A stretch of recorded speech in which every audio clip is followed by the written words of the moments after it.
This is Pager. He's a 9-year-old macaque who had a Neuralink placed in each side of his brain about 6 weeks ago.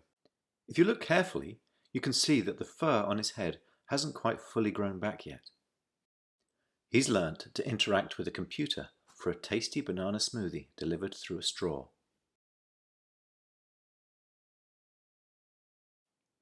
The links record from more than 2,000 electrodes implanted in the regions of Pager's motor cortex that coordinate hand and arm movements. Neurons in this region modulate their activity with intended hand movement. For example, some might become more active when he moves his hand up, and others when he moves it to the right. By recording from many neurons and feeding their activity into a decoder algorithm, we are able to predict Pager's intended hand movements in real time. First, we calibrate the decoder by recording neural activity as Pager uses the joystick to move a cursor to targets presented on the screen. As he's playing this relationship between patterns of neural activity and the different joystick movements they produce. After only a few minutes of calibration, we can use the output from the decoder to move the cursor instead of the joystick.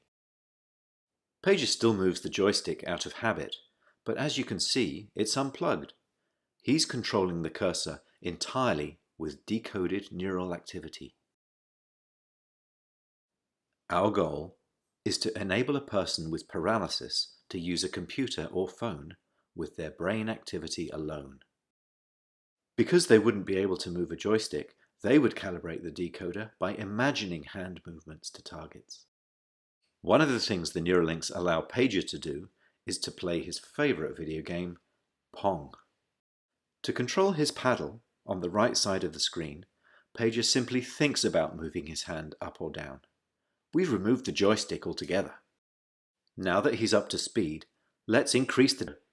And what better reward for a monkey than a banana? We still have challenges spanning many fields of engineering, so if you're good at solving hard problems and want to change people's lives, even if you've never worked with the brain before, we would love to hear from you.